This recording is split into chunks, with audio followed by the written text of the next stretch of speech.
Hello student, today we will do some more questions on the homogeneous solution of differential equation. So let's start. आज जो हम लोग questions करने वाले हैं वो क्वेश्चंस थोड़े से जो अभी हमने लास्ट 2-3 वीडियो लेक्चर्स में किए थे उनसे थोड़े से अलग हट कर है, लेकिन है सेम मेथड, सेम तरीका और सेम उसकी अप्रोच। तो देखिए कैसे करेंगे। जैसे आपके पास एक क्वेश्चन है 1 plus A to the power X upon Y DX और plus A to the power X upon Y multiply 1 minus X upon Y D Y equal to 0। अब इसमें जो भी आपको टर्म्स मिलेगी वो एक्स अपॉन वाई होगी या वाई अपॉन एक्स होगी। वाई अपॉन एक्स होगी तो उसको करना फिर भी इजी होगा, लेकिन जब एक्स अपॉन वाई होगी तो इसमें लगेगा होमोजीनियस का फंडा ही, जो होमोजीनियस सॉल्यूशन हम लोग कर रहे थे उसी तरीके से हम लोग इसको करेंगे। लेकिन यहाँ पे थोड़ा सा कंसेप्ट उल्टा हो जाएगा। हम वहां पे y equal to v x रखते थे, y equal to v x रखने से क्या होता था, v की जो वैल्यू होती थी वो y अपॉन x होती थी। लेकिन अब हमारे पास जो है यहाँ पर x अपॉन y है, तो मतलब x इक्वल टू कितना हो जाएगा, vy हो जाएगा। तो जो कंसेप्ट था वो थोड़ा सा बदल के dx अपॉन dy हो जाएगा, क्योंकि अभी तक हम लोग उसको जो क्वेश्चन था उसको dy अपॉन dx मानकर सॉल्व करते थे, लेकिन अब हमें ये वाला जो पर्टिकुलर क्वेश्चन है उसको हमें dx अपॉन dy मान के सॉल्व करना होगा। तो देखिए है क्वेश्चन काफी इजी, लेकिन बस यही है कि थोड़ा सा कंसेप्ट उल्टा है, तो उस कंडीशन में आपको थोड़ा सा ध्यान रखना होगा।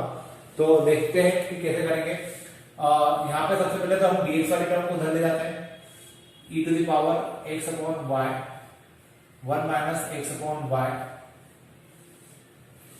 dy equal to minus 1 plus e की पावर x अपॉन y और dx। अब देखिए सब जगह x upon y x upon y x upon y है, तो यहाँ पर अगर मैं x अपॉन y को v मान लेता हूं तो उस कंडीशन में मुझे dx अपॉन dy की जरूरत पड़ेगी। कैसे पड़ेगी देखते जाइए। मैं यहाँ पर इसको इस साइड लिख लेता हूँ, उसको उस साइड लिख लेता हूँ और dy को इसका फॉर्म में ले जाते हैं, या मैं यहीं पर कर देता हूँ इसको x upon y 1 minus x upon y equal to minus 1 plus e की पावर x अपॉन y। इसको हम लोग नीचे फॉर्म में लिख लेते हैं, इसका फॉर्म आ जाएगा 1 plus e to the power x upon y और यहाँ आ जाएगा dx अपॉन dy।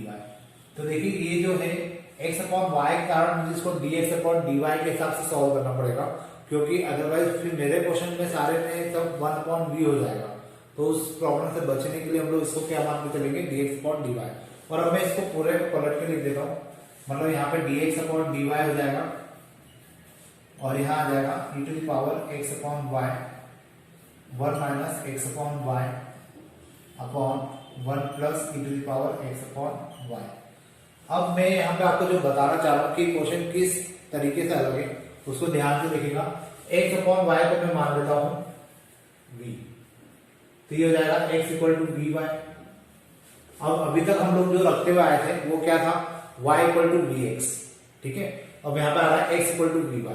तो अगर मुझे इसको डिफरेंशिएट करना है तो मैं विद रिस्पेक्ट टू y इसको डिफरेंशिएट करूंगा। तो y के रिस्पेक्ट में डिफरेंशिएट करेंगे, आ जाएगा dx अपॉन dy। यहाँ आ जाएगा v as it is, y का हो जाएगा 1 प्लस फिर y as it is dv by dy। देखिए क्वेश्चन पूरा उल्टा हो चुका है।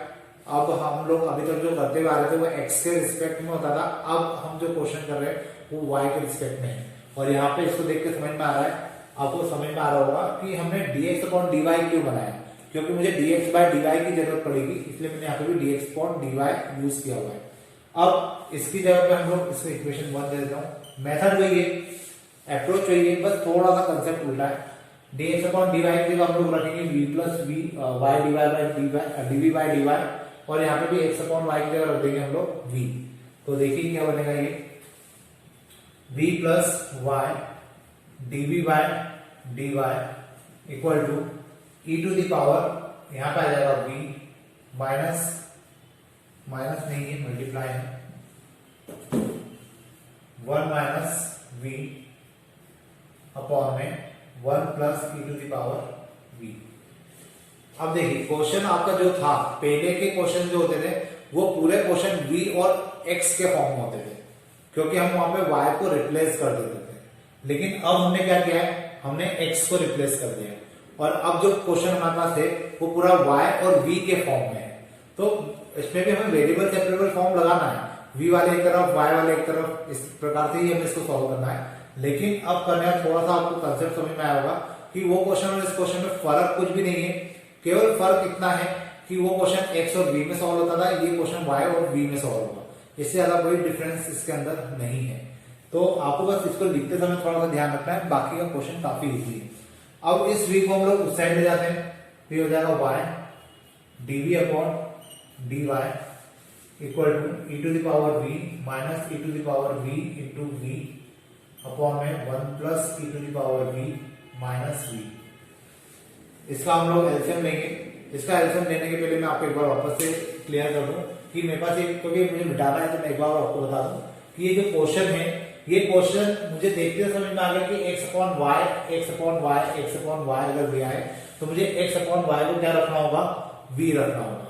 और x अपॉन y को अगर मैं v रखता हूं तो उस कंडीशन में मेरे पास, अगर मैं इसको सॉल्व करूंगा तो मेरे पास जो इक्वेशन बनेगी वो बनेगी dx अपॉन dy के फॉर्म में, और dx अपॉन dy के फॉर्म में बनेगी। इसी कारण से मैंने इस पूरे क्वेश्चन को जो था dx अपॉन dy के फॉर्म में लिखा। ठीक है, मतलब मैंने इसके हिसाब से डिसाइड किया है कि मुझे इसको dx अपॉन dy लिखना है। क्लियर है, क्योंकि यहाँ पे dx अपॉन dy आ रहा है तो मुझे यहाँ पे dx अपॉन dy ही लेना पड़ेगा, और इसको dx अपॉन dy बनाने के लिए मैंने पहले इसको उधर ले गया। फिर पूरी इक्वेशन को आप ये मान लीजिए कि मैंने dy से डिवाइड कर दिया है, तो इस प्रकार से मुझे इक्वेशन मिल जाएगी। और इसकी जगह पे हम लोग पुट कर देंगे v plus y dv by dy, और जहां जहां पे x अपॉन y उसकी जगह पे हम लोग रख देंगे v। और इसके अलावा भी हमने कुछ भी नया नहीं किया है। अब मैं इधर का मिटा देता हूँ और इसको अपन सॉल्व करते हैं आगे। ये क्वेश्चन दिखने के टिपिकल है, लेकिन जब आप इनको करेंगे तो आपको लगेगा काफी, जो क्वेश्चन हमने किए थे उसके कंपेयर में काफी इजी है। अब यहाँ पे एलसीएम ले लेते हैं, so we get y dv upon dy equal to e to the power v minus e to the power v into v minus v into e to the power v upon में 1 plus e to the power v। अब ये term और ये term दोनों जो है minus v minus हो जाएगा। देखिए यहाँ पे एक गड़बड़ हुई थी, यहाँ पे माइनस का साइन भी था और वो माइनस का साइन मैं लगाना भूल गया था, तो यहाँ माइनस का साइन रहेगा, और इस माइनस के साइन के कारण ये जो टर्म है माइनस साइन अंदर जाएगा, माइनस का साइन आएगा, और ये साइन यहाँ जाएगा तो ये प्लस का हो जाएगा। और इसका हम लोग इसके साथ एलसीएम लेंगे तो यहाँ पे आ जाएगा minus e to the power v plus e to the power v into v। फिर इसका मल्टीप्लाई इसमें करेंगे तो ये हो जाएगा v, और इसका इसमें मल्टीप्लाई करेंगे तो minus v into the power v हो जाएगा। देखा जाए कि ये टर्म आपस में कैंसिल हो जाएगी और मुझे मिलेगा y dv upon dy equal to, इसमें हम लोग माइनस का साइन कॉमन ले लेते हैं फिर से, e to the power v plus v upon में 1 plus e to the power v। अब यहाँ पे हम लोग क्या करेंगे, फिर से वेरिएबल सेपरेबल फॉर्म अप्लाई करेंगे, और वेरिएबल सेपरेबल फॉर्म अप्लाई करने से क्या होगा, जो v वाली टर्म होगी वो एक तरफ और जो y वाली टर्म होगी वो एक तरफ हो जाएगी। तो we can write 1 plus e to the power v upon में e to the power v plus v dv equal to minus dy by y। अब मुझे इंटीग्रेट करना है दोनों को। यहाँ पर हम e की पावर v प्लस v को अगर t मान लेते हैं तो उस कंडीशन में ये हो जाएगा e की power v plus 1 dv equal to dt। तो उस कंडीशन में यहाँ पे आ जाएगा dt अपॉन t, और यहाँ आ जाएगा माइनस dy अपॉन y। अब देखिए यहाँ पे भी लॉग आ जाएगा, यहाँ पे भी लॉग आ जाएगा, और अगर दोनों जगह लॉग आ रहा है तो उस कंडीशन में हम लोग जो c है उसको भी लॉग के रिस्पेक्ट में लिख सकते हैं। तो यहाँ पे आ जाएगा log t इक्वल टू, यहाँ पे आ जाएगा log y minus log y plus log c। इसको हम लोग लिख सकते हैं log t equal to log c upon y। log से log cancel, t equal to t y equal to c। t की जगह हम लोग वापस से वैल्यू रख देते हैं e की पावर v प्लस v और y as it is equal to c। v की जगह हमने क्या माना था, x upon y, so we can write x upon y plus x upon y into y equal to c LCM ले लेते हैं y into E to the power x upon Y plus x upon Y into Y equal to C. ये दोनों cancer, मेरे पास जो final answer होगा वो हो जाएगा y into X upon Y plus x equal to C. तो इस प्रकार से मैं इस क्वेश्चन को सॉल्व कर सकूंगा। और आपको ये क्वेश्चन को सॉल्व करते समय थोड़ा सा ध्यान रखना है, थोड़ा सा भी गलती हुई जैसे भी हमारी भी हुई थी कि माइनस का साइन अगर आप लगाना भूल गए या कुछ टर्म आगे पीछे हो गई तो आंसर गलत हो सकता है। अब अपन देखते हैं नेक्स्ट क्वेश्चन। देखिए जो नेक्स्ट क्वेश्चन है वो भी इसी टाइप का क्वेश्चन है और यहाँ पे हमें सी की वैल्यू फाइंड आउट करने के लिए y ऑफ 1 इक्वल टू 0 दिया है। y ऑफ 1 का मतलब 0 होने का मतलब है कि y की वैल्यू आपको 0 रखना है, जबकि x क्या होगा 1 होगा। तो आपको अब इसको सॉल्व करना है और यहाँ पे y अपॉन x को देख के समझ में आ रहा है कि y अपॉन x को हमें क्या रखना है, v रखना है। मैं डायरेक्ट इस क्वेश्चन को सॉल्व करने की कोशिश अगर करूं तो ये हो जाएगा dy by dx equal to y cos y upon x plus x upon x cos y upon x। अब यहाँ पे हम लोग क्या कर सकते हैं, इस x को इस x से इसको भी और इसको भी डिवाइड कर देते हैं। तो उस कंडीशन में हो जाएगा dy by dx equal to y upon x cos y upon x plus 1 upon cos y upon x। मतलब मैंने क्या किया, इस x को इसके अपॉन में सेपरेटली लिखा तो ये y अपॉन x हो गया, इसको इसके अपॉन में लिखा तो ये 1 हो गया और ये जो cos y अपॉन x है वो तो एज इट इज आ गया। अब हम लोग y अपॉन x को मान लेते हैं v, तो we get y equal to vx and dy by dx equal to v plus x dv by dx। अब जहां पे भी dy बाय dx है उसकी जगह पे हम लोग v plus x dv by dx लिख सकते हैं। So we can write v plus x dv by dx equal to यहां पे आ जाएगा v, यहां आ जाएगा cos v प्लस 1 अपॉन में cos v। मतलब मैंने जहां जहां y अपॉन x था वहां पे v लिख दिया और जहां dy बाय dx था वहां पे मैंने लिख दिया v plus x dv by dx। अब इस v को हम लोग उस साइड ले जाते हैं, then we get x dv by dx equal to v cos v plus 1 upon में cos v minus v। LCM लेना होगा हमें, अगर हमने एलसीएम लेंगे तो हमें क्या मिलने वाला है यहाँ पे x dv by dx equal to v cos v plus 1 minus v cos v upon में cos v। क्वेश्चन का ध्यान रखिए, प्रॉपर तरीके से करिए, थोड़ी सी भी गलती आपको पूरे क्वेश्चन को मतलब आपकी मेहनत पूरी वेस्ट कर सकती है, तो थोड़ा सा ध्यान रखिएगा। v cos v आपस में कैंसिल, फिर आपके पास बचेगा x dv by dx equal to यहां जाएगा 1 अपॉन cos v। देखिए क्वेश्चन दिखने में कितना टिपिकल था और अब हम इसको कर रहे हैं तो कितना सिंपल हो चुका है। तो आपको बस यही चीजें देखना है, आपको इस क्वेश्चन को छोड़ना नहीं है। जो काफी स्टूडेंट क्या करते हैं कि क्वेश्चन टिपिकल है ये देख के क्वेश्चन को छोड़ देते हैं और वो क्वेश्चन छोड़ते हैं जबकि क्वेश्चन होता काफी इजी है। तो इसलिए आप इन क्वेश्चन को छोड़िए मत, ये काफी इजी तरीके से किए जा सकते हैं। फिर अब हम लोग वही वेरिएबल सेपरेबल फॉर्म करेंगे, v को एक तरफ और x को एक तरफ। तो उस कंडीशन में यहाँ पर जाएगा cos v dv equal to dx upon x और दोनों तरफ हम लोग इंटीग्रेशन लगा देंगे। cos v का जो इंटीग्रेशन होता है वो होता है sin v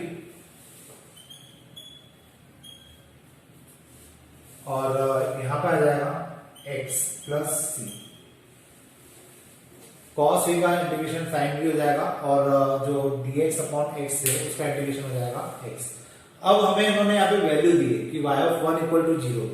y of 1 equal to 0 का मतलब क्या है, ये हम लोग पहले भी पता, मतलब पहले जो हमने डिफरेंशियल इक्वेशन की थी उसमें भी हमने देखा था कि इसका एक मीनिंग होता है कि जब x की वैल्यू 1 हो तो y की वैल्यू में क्या रखना है, 0 रखना है। तो यहाँ पर हम लोग पहले तो v की वैल्यू रख देते हैं क्योंकि हमें इस क्वेश्चन को पहले y और x के टर्म में लाना जरूरी है। तो मैं इधर का क्वेश्चन मिटा देता हूँ, यहां पर आ जाएगा sine y upon x equal to x plus c। अब यहाँ पे मैंने x इक्वल टू रखा 1 और y इक्वल टू रखेंगे हम लोग 0। तो sine 0/1 equal to x 1 plus c। तो साइन 0 जो होता है वो 0 ही होता है, तो इसको तो हम लोग 0 लिख सकते हैं। 0 इक्वल टू 1 प्लस c, मतलब c की वैल्यू जो होगी वो -1 आ जाएगी और इस वैल्यू को उठा के हम लोग रखेंगे यहाँ पे। तो साइन y/x इक्वल टू जाएगा x -1। ये मेरा फाइनल आंसर हो जाएगा और इस प्रकार से मेरे ये जो क्वेश्चन है होमोजेनियस सॉल्यूशंस के वो कंप्लीट हो जाएंगे। अब आप लोगों को इन क्वेश्चंस के अच्छे से प्रैक्टिस करना है, क्योंकि इसमें से मैंने जैसे आपको इस चैप्टर स्टार्ट हुआ था तब भी मैंने कहा था कि आखिरी की जो 2 एक्सरसाइज है वो सबसे ज्यादा इंपॉर्टेंट है, क्योंकि उसमें तो क्वेश्चन आते हैं और आप जब इस एक्सरसाइज को बुक में देखेंगे तो इसमें बहुत सारे पीछे टैग लगे हुए मतलब कि बहुत बार ये पर्टिकुलर ईयर्स में पूछे गए हैं। तो आखिरी की जो 2 एक्सरसाइज जिसमें से एक एक्सरसाइज हमने कर ली है, तो ये होमोजेनियस सॉल्यूशन वाली, इसमें से आपको डेफिनेटली एक आध क्वेश्चन मिलेगा ही मिलेगा। और अगर इस एक्सरसाइज से नहीं मिलता है तो हो सकता है इसके बाद वाले जो एक्सरसाइज है जो कि लीनियर डिफरेंशियल इक्वेशन है या जिसमें हम लोग इंटीग्रेटिंग फैक्टर्स के नाम से भी जानते हैं, उस एक्सरसाइज से आपको एक क्वेश्चन मिलेगा। वो एक्सरसाइज इस एक्सरसाइज के कंपेयर में ज्यादा इजी और बहुत अच्छी है, मतलब उसके आंसर भी आपको मैच करते हुए मिलेंगे, प्लस उसके आंसर बहुत जल्दी निकलेंगे। वो एक्सरसाइज बहुत जल्दी हो जाएगी हमारी। लेकिन ये एक्सरसाइज पूरे चैप्टर में सबसे लेंथी एक्सरसाइज भी है और टाइम कंज्यूमिंग भी है। और उसके बाद भी कितनी बार ऐसा होता है कि हम लोग क्वेश्चन कर लेते हैं और क्वेश्चन कर लेने के बाद हमें पता चलता है कि हमारा आंसर मैच नहीं हो रहा है। तो इसलिए आपको इस एक्सरसाइज को करते समय थोड़ा सा ध्यान रखना है, थोड़ा सा कॉन्सेंट्रेट होकर इस एक्सरसाइज को करना है। इस एक्सरसाइज को छोड़ेगा बिल्कुल भी मत, क्योंकि काफी स्टूडेंट इस एक्सरसाइज को छोड़ देते हैं क्योंकि उनको लगता है कि एक्सरसाइज हमसे होगी नहीं या इसके आंसर मैच ही नहीं होते, तो हम इस एक्सरसाइज को करें क्यों। लेकिन अगर आप लोग उन स्टूडेंट से आगे निकलना चाहते हैं जो स्टूडेंट इस एक्सरसाइज को छोड़ देते हैं, तो आप डेफिनेटली इस एक्सरसाइज को कर लीजिए, ताकि आप लोग एक स्टेप उन लोगों से यूं भी आगे जाएंगे। तो उस कंडीशन में आपके मार्क्स अच्छे ही आएंगे। और मुझे लगता है कि कोई एक्सरसाइज टिपिकल या मतलब सिंपल नहीं होती, केवल प्रैक्टिस की कमी होती है। अगर आप इन क्वेश्चन की अच्छे से प्रैक्टिस कर लेंगे तो आपको डेफिनेटली एक्सरसाइज भी इजी लगेगी और आप इसके आंसर भी निकाल पाएंगे। ज्यादा ज्यादा इसमें शायद 15 या 16 क्वेश्चन है। 15 या 16 क्वेश्चन को आप लोग अगर 2 बार 3 बार कर लेते हैं तो मुझे नहीं लगता कि आपको किसी भी क्वेश्चन में या किसी भी टॉपिक में दिक्कत आएगी या इसके क्वेश्चन आपसे नहीं होंगे, क्योंकि जितने क्वेश्चन हमने किए मुझे ऐसा नहीं था कि कहीं पे सिंपल है या कहीं पे टफ है, सब क्वेश्चन एक जैसे ही थे। बस ये था कि नई मेथड थी, इसलिए मुझे उस समय स्टार्टिंग में बोलना पड़ रहा था कि थोड़ा सा टिपिकल है, ताकि आप लोग थोड़ा सा कॉन्सेंट्रेट होकर देखिए ताकि आपको भी समझ में आए। अब अगर आपको समझ में आ चुका होगा तो आप लोग खुद भी जब ये करेंगे तो आपको करना इजी भी लगेगा, और आप 2 या 3 बार कर चुके होंगे तो ऑब्वियस है कि ये क्वेश्चन आपके लिए भी काफी इजी हो जाएंगे। तो ये एक्सरसाइज के लिए थोड़ी सी प्रैक्टिस आपको ज्यादा चाहिए, बाकी की कोई दिक्कत नहीं। अगली एक्सरसाइज में हम लोग और अच्छे से कर लेंगे तो वो अच्छे से आपकी तैयार हो जाएगी, वो इजी भी है थोड़ी। तो अब अपन मिलते हैं नेक्स्ट लेक्चर में। We are going to start our new exercise, linear differential equation. In this equation, we have to find the linear solution of the differential equation. So let's start. देखिए ये मेरे पास एक लीनियर डिफरेंशियल इक्वेशन है। ये सबसे important topic है इस chapter का, सबसे लास्ट एक्सरसाइज है। इसमें से एक क्वेश्चन डेफिनेटली आपको मिलेगा एग्जाम में, और इस टाइप के क्वेश्चंस को करना काफी इजी भी होता है, लेकिन इसको करने के लिए कुछ मेथड होती है। पहले आपको फॉर्मेट को आइडेंटिफाई करना सीखना पड़ेगा। तो देखिए मैंने यहाँ पे फॉर्मेट लिखा हुआ है, जब भी आपको dy by dx plus py equal to q इस फॉर्म में कोई डिफरेंशियल इक्वेशन मिलती है जो कि लीनियर डिफरेंशियल इक्वेशन कहलाएगी, तो उस कंडीशन में यहाँ पर y के साथ जो होगा वो p कहलाएगा। और ये जो p है ये कोई कांस्टेंट वैल्यू भी हो सकती है या x की टर्म में कोई वैल्यू भी हो सकती है। सिमिलर q भी क्या होगा, या तो x की टर्म में कोई वैल्यू होगी या कोई कांस्टेंट वैल्यू होगी। तो आपको ये समझ में आना चाहिए p और q क्या है। यहाँ पर आपके हमेशा या तो कांस्टेंट होंगे या x की टर्म में कोई ना कोई वैल्यू आपको मिलेगी। उसके बाद हम लोग जब इस फॉर्मेट में हमें क्वेश्चन मिलता है तो फिर हम लोग क्या निकालते हैं, IF का मतलब होता है इंटीग्रेटिंग फैक्टर। इंटीग्रेटिंग फैक्टर निकालने के लिए हमें क्या करना होता है, e की पावर में हम लोग लिखते हैं इंटीग्रेशन ऑफ p dx। मतलब यहाँ पर जो p निकला है उसको यहाँ पर हम लोग यूज करते हैं और यहाँ पर e to the power p dx निकालते हैं। e to the power p dx निकालने के बाद हम लोग जो भी आई एफ निकलेगा उसको हम लोग यहाँ पे यूज करेंगे, वाई के साथ मल्टीप्लाई करेंगे और इसी आई एफ को हम लोग मल्टीप्लाई करेंगे क्यू के साथ और इसका क्या निकालेंगे, इंटीग्रेशन। और जब यहाँ पे इंटीग्रेशन निकल जाएगा तो आंसर जो भी आएगा उसमें प्लस सी लगा के हम उसको सॉल्व कर देंगे। तो ये हमारा फॉर्मेट है। जब भी लीनियर डिफरेंशियल इक्वेशन हमें मिलती है तो उसको इस प्रकार से सॉल्व किया जाता है। देखिए मेरे पास एक एग्जांपल है, मैं इस क्वेश्चन को सॉल्व करके बताता हूँ इसी तरीके से। तो सबसे पहले तो हम अगर इसको और इसको कंपेयर करें तो हमें समझ में आ रहा है कि p इक्वल टू कितना है, यहाँ पर 2 है और q इक्वल टू कितना है, 4x है।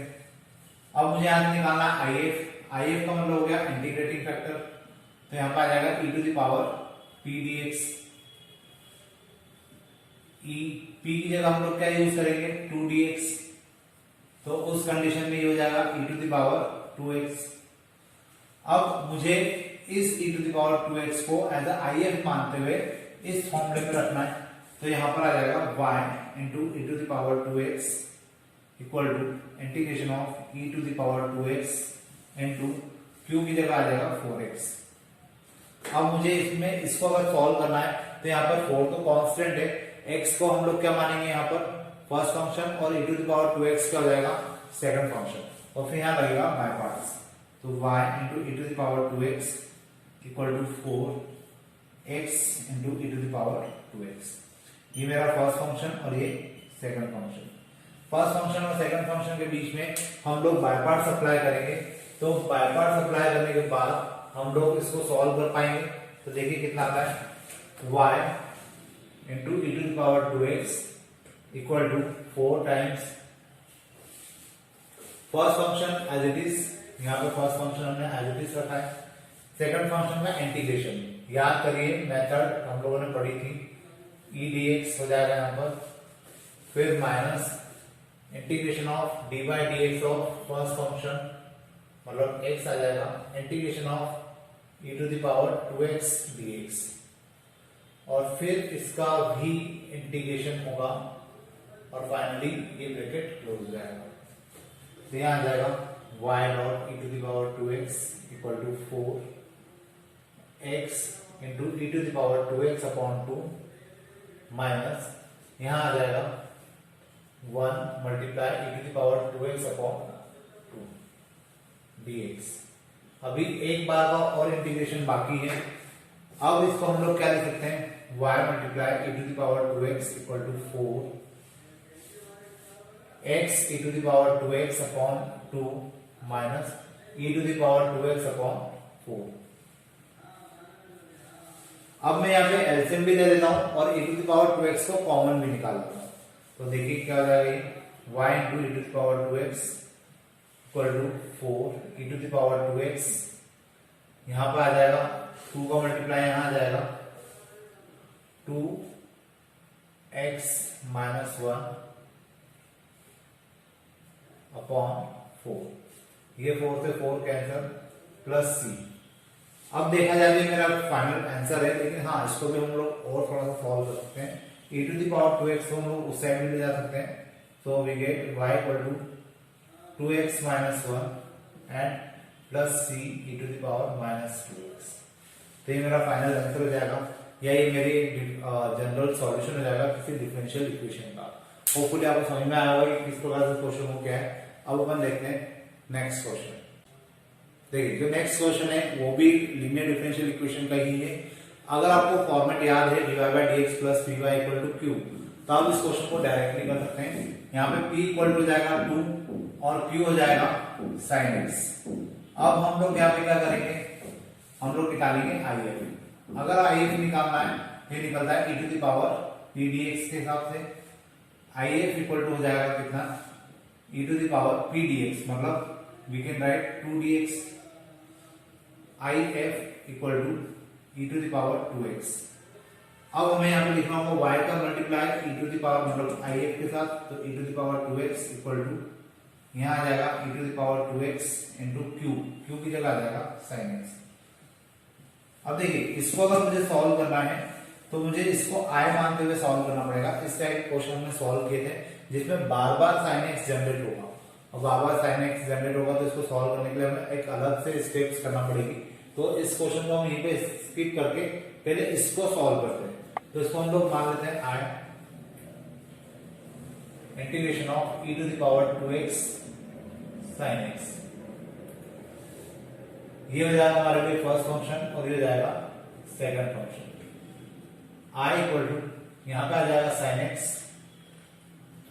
Integration of e to the power 2x dx minus dy dx of sin x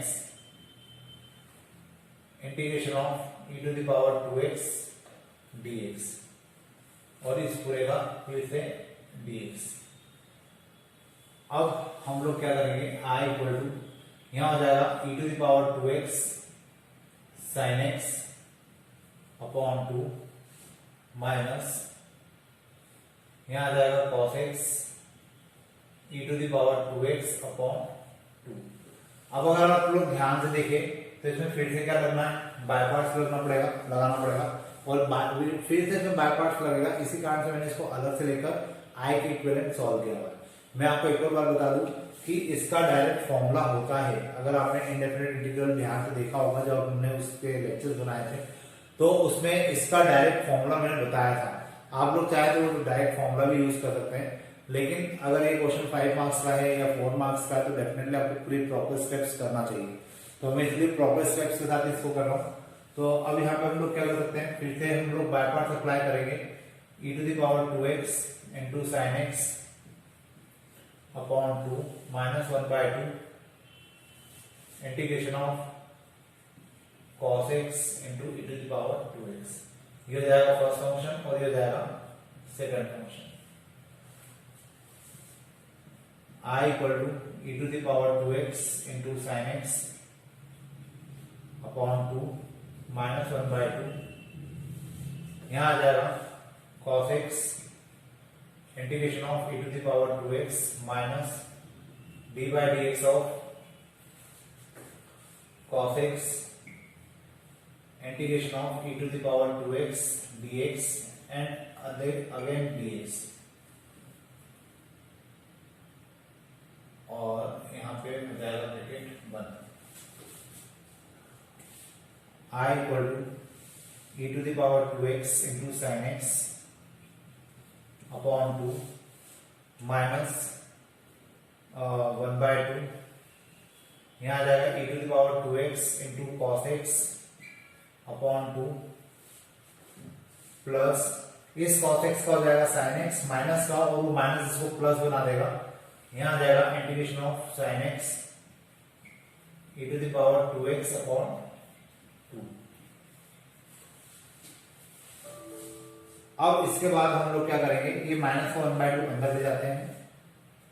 I equal to e to the power 2x into sine x upon 2 minus e to the power 2x cos x upon 4 minus 1 upon 4 sin x into e to the power 2x।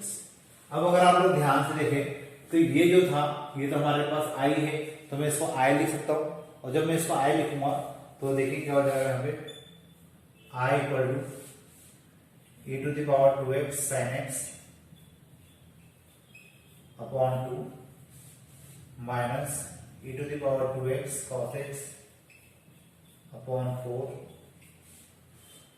Minus 1/4 I। मतलब मैंने इस जगह पे क्या लिख दिया, I लिख दिया। अब मैं इसको यहां पे सॉल्व कर देता हूं तो आप इजीली समझ पाएंगे। ये जो 1/4 I है ये इस साइड आ जाएगा, तो यहां आ जाएगा I plus 1/4 I equal to इन दोनों को हम एलसीएम ले लेते हैं और e to the power 2x common भी निकाल लेते हैं। तो e to the power 2x common आ गया और अंदर हमने एलसीएम ले लिया, तो यहाँ पे 4 है और यहाँ पे 2 है, इसलिए 4 यहाँ आ जाएगा, मतलब 2 आ जाएगा। आई मीन 2 sin x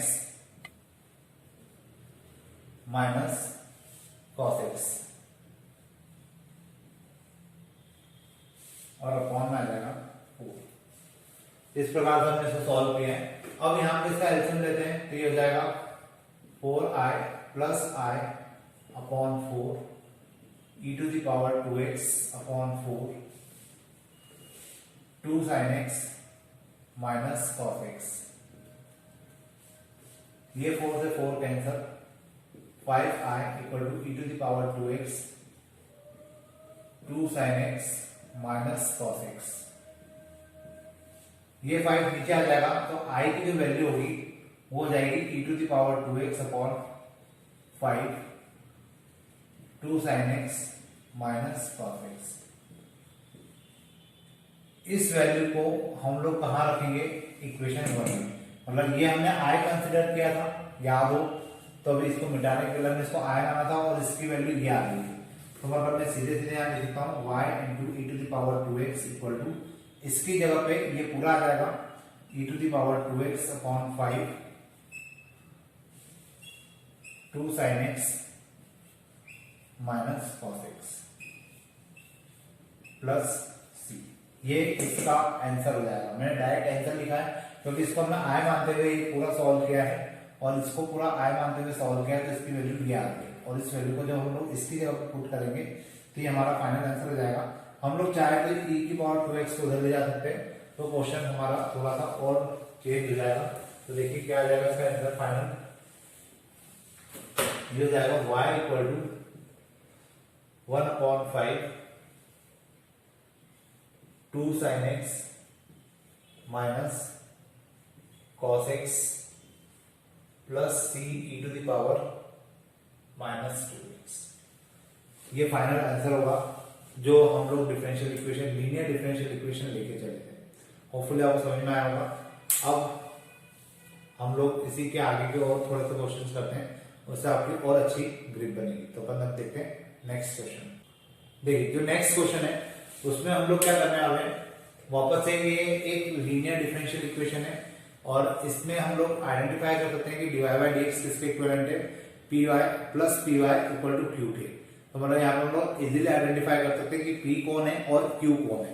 तो यहाँ पर हम लोग p को कंसिडर करेंगे 1 और q हो जाएगा हमारे लिए 6 e to the power x।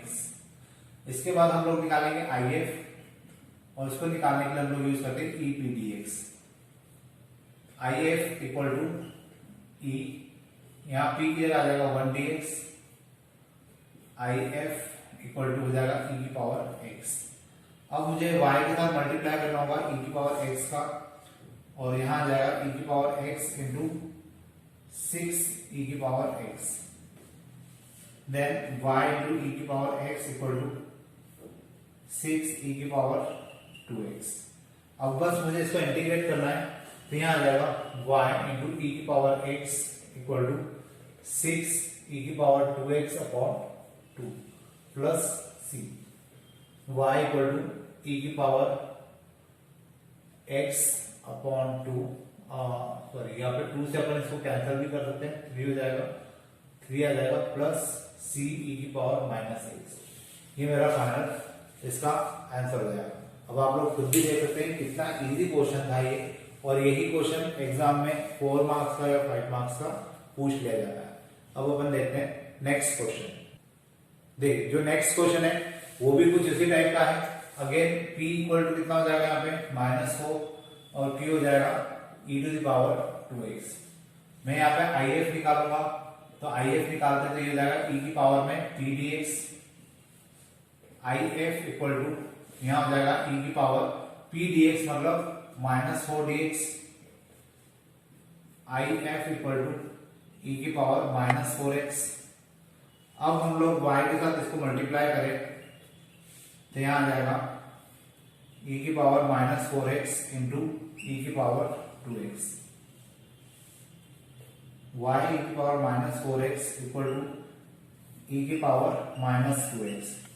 अब इसको इंटीग्रेट करते हैं तो ये हो जाएगा y इंटू e की power -4x equal to e की power -2x upon -2 plus c, y equal to e की power 2x upon -2 plus c e to the power 4x। ये मेरा फाइनल आंसर हो जाएगा इस क्वेश्चन के लिए। होपफुली आपको समझ में आ रहा होगा क्योंकि क्वेश्चन काफी इजी है और फटाफट इनको किया जा सकता है। तो क्वेश्चंस करने के लिए आपको ज्यादा मेहनत नहीं करना पड़ेगी और आराम से क्वेश्चन किए जा सकते हैं। अब अपन देखते हैं एक और नेक्स्ट क्वेश्चन। देखिए जो नेक्स्ट क्वेश्चन है इस क्वेश्चन में हम लोग को फिर से उसी टाइप की एक इक्वेशन दी है। यहाँ पर p हो जाएगा 1/x और q हो जाएगा x²। अब इस टाइप के क्वेश्चन के लिए हम लोग यहाँ पे क्या करने वाले हैं, IF निकालते हैं अगर हम लोग, तो यहाँ आ जाएगा e to the power p dx integration में IF equal to e to the power p की जगह हो जाएगा 1/x dx IF equal to e की पावर log x। अब आपको ये प्रॉपर्टी अच्छे से पता होना चाहिए कि अगर e की पावर में डायरेक्ट log आ जाता है तो उस कंडीशन में हम लोग क्या कर सकते हैं, e की पावर में जो log है उसको हटा सकते हैं और यहाँ पे जो x होता है उसको डायरेक्ट लिख सकते हैं। तो यहाँ पे IF जो होगा वो हो जाएगा x ओनली। अब IF x हो गया, इसके बाद y के साथ इसको मल्टीप्लाई करते हैं equal to integration of q के साथ भी इसका मल्टीप्लिकेशन होगा। तो यहाँ पे x² पहले से और एक x, ये हो जाएगा y into x equal to integration of x³ y into x equal to x to the power 4/4 plus c y equal to x³ by 4 plus c x to the power -1। तो आप लोग देख रहे हैं कि कितने इजी क्वेश्चन है, जो हमने लास्ट एक्सरसाइज की थी उसके कंपेयर में तो बहुत ही ज्यादा इजी है। तो आप इन क्वेश्चन के अच्छे से प्रैक्टिस भी करिए और इस एक्सरसाइज को तो एटलीस्ट मत छोड़िए। चलिए अब अपन देखते हैं नेक्स्ट क्वेश्चन। देखिए जो नेक्स्ट क्वेश्चन है वो भी उसी टाइप का लीनियर डिफरेंशियल इक्वेशन का ही एक एग्जांपल है और इस टाइप के क्वेश्चन में p हमारे लिए हो जाएगा 10x, p को हम लोग लिख देते हैं 10x और जो q है वो हो जाएगा sec x। अब इसके बाद हम लोग IF निकालेंगे और हम लोग IF जब निकालेंगे तो यहाँ आएगा e to the power p dx IF equal to e to the power p की जगह आ जाएगा 10x dx। 10 का जो इंटीग्रेशन होता है वो होता है log ऑफ sec x या माइनस log cos x भी लिख सकते हैं, तो कोई फर्क नहीं पड़ेगा। फिलहाल हम लोग sec x लिख लेते हैं। तो e की पावर में अगर डायरेक्टली log होता है तो हम लोग log को क्या कर सकते हैं, e की पावर में log अगर डायरेक्ट है जैसे हमने लास्ट क्वेश्चन में भी किया था कि यहाँ से हम लोग log को हटा सकते हैं और sec x लिख सकते हैं केवल। तो यहाँ आ जाएगा sec x IF। अब y के साथ हम लोग sec x का मल्टीप्लाई करेंगे equal to integration of sec x और q की जगह पे भी क्या है sec x है, तो यहाँ पे फिर से sec x आ जाएगा y into sec x equal to integration of sec square x dx और sec स्क्वायर x dx का जो इंटीग्रेशन होता है वो होता है 10x।